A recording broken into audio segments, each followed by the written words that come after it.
Hello, today I'm going to be doing a logical analysis of an interview with the Martha's Vineyard shelter coordinator. So I'm going to start by playing a section of this interview from Cape Cod Times. So, what are the most difficult challenges? the difficult challenges are we have to, at some point in time, they have to move from here to somewhere else. Right? We don't have the services to take care of 50 immigrants, and we certainly don't have housing. We're in a housing crisis as we are on this island, and so we can't house everyone here that lives here and works here. We don't have housing for 50 more people.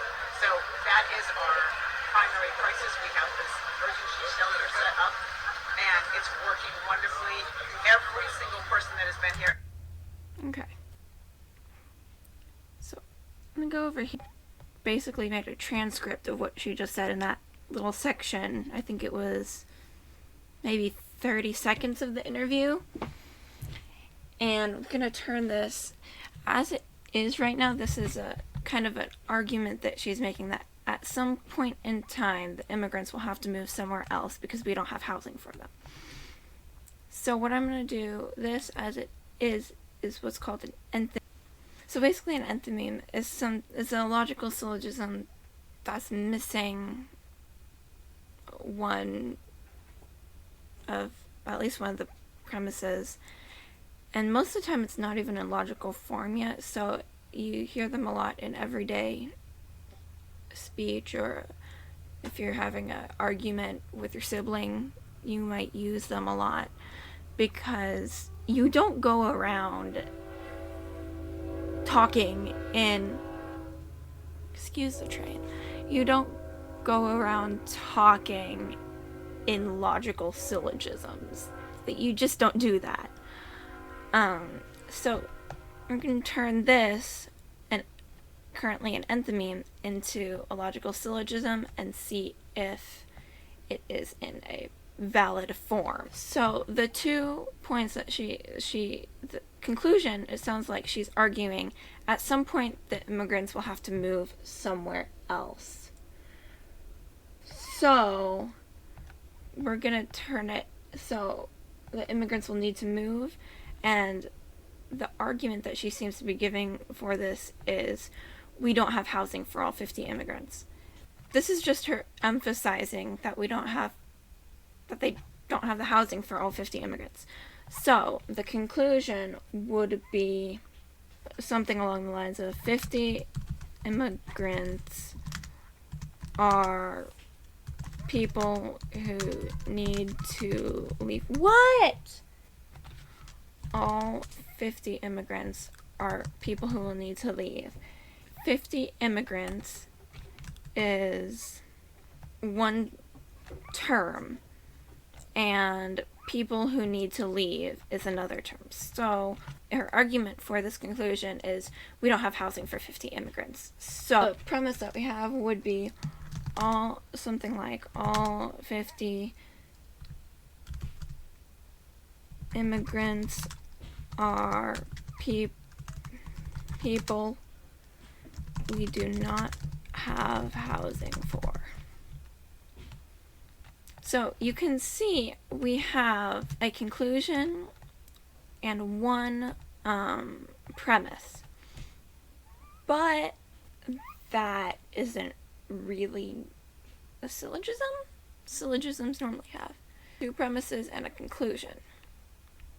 So what we need to do is figure out a premise that will connect these 2 and create a syllogism, so that since we have people who do not have housing and people who need to leave are kind of the 2 that need to be connected.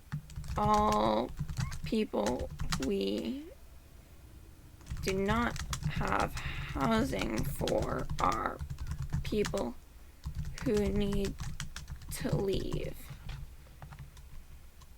Now, this right here is an AAA 4 syllogism, which is not valid.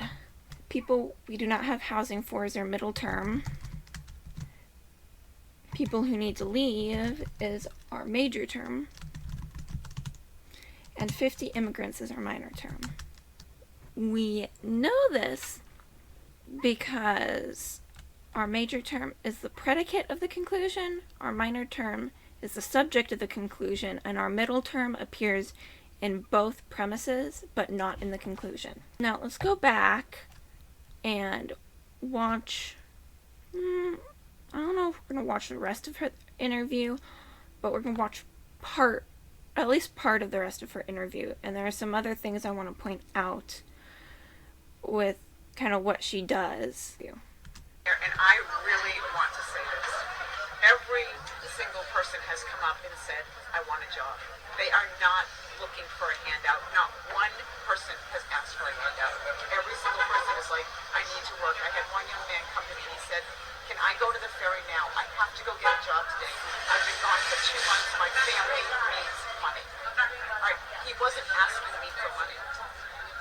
He wanted to know if he could leave to go get a job. Like, that says something about him as an individual. Yes. Yeah, the refugees, I mean, every single one of them wants a job. They're not here saying, give me money or give me clothing or give me this. They want to work. They want to provide for their families. They want to support their families. They want to take care of them. We just want to help them do that. But there is a legal process. And I think all of you in the press, you know this is a political game, that all of this that has happened is a political game. And shame on everyone involved. And please print that really, really loudly if you're in the paper. And so these people are pawns. And we have to stop the chess game right now. And if you guys can help do it, please do it. Because they're human beings, just like you, just like your spouses, and just like your kids. And they don't deserve to be treated as they're being treated. And each one of us, I know this is a story, but if you can make it more personal and pretend that it's your child, and they need care, and they need our help. And so I'm asking you to use your power as the press to help them. Because we'll do everything we can, and you can believe this island community will do everything they can. I mean, they need more. How can we stop the political game? Oh, wow, I wish I had the answer to that question. Everyone get out and vote. That's the first thing I want every single person in this country to do is vote. Because your vote matters, and you have a voice, use it. That's one thing you can do. And really, don't vote for DeSantis. And yes, I said that. So here, once again, I have a brief transcription of kind of all the different things that she said. She said they all want a job, they don't want free money. This, I maybe could turn it into a syllogism, but honestly she was just kind of repeating herself over and over and over and over and again. And so she was just kind of saying things and wasn't really arguing anything, I guess. And here's where it gets interesting. She's saying immigrants are pawns in a political chess game. They don't deserve to be treated as they're being treated. But she doesn't really define it. She doesn't define it. So this statement could very well be true, but she really needs to define how are they being treated. The whole part of her interview isn't really arguing one single point. It's more just meant to evoke emotion and sympathy within you. Now, when the sole point of any argument you're making, basically the way you're arguing is meant to just evoke emotion instead of argue an actual point. It's called an appeal to emotion or an appeal to pity. And it's especially noticeable when she said, make it more personal and pretend it's your child. And asking the press to use their powers as the press to help is kind of a thing where she's kind of trying to guilt trip them. If you don't do this, she didn't really say it, but the way that she phrased it made it kind of sound like the subtext of it is saying, if you don't use your power as the press to do this, you're not a caring person, you're not. So it's kind of a guilt trip, an appeal to pity, kind of all wrapped into one, with her just saying things and then that your vote matters, but don't vote for DeSantis.